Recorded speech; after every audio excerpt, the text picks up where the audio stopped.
ગુજરાતી કહેવત કુંબળી ડાળી વાળીએ તેમ વળે.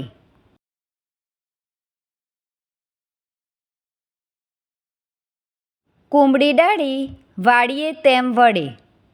અર્થ: નાની ઉંમરમાં બાળકોને જેવા સંસ્કાર આપીએ તેવા તે મોટા થઈને બને. વાક્ય: રમેશભાઈએ તેમના દીકરાને બાળપણથી જ મહેનત અને પ્રામાણિકતાના પાઠ ભણાવ્યા હતા, કારણ કે તેઓ જાણતા હતા કે કુંબળી ડાળી વાળીએ તેમ વળે. Thank you friends. Please like, share and subscribe.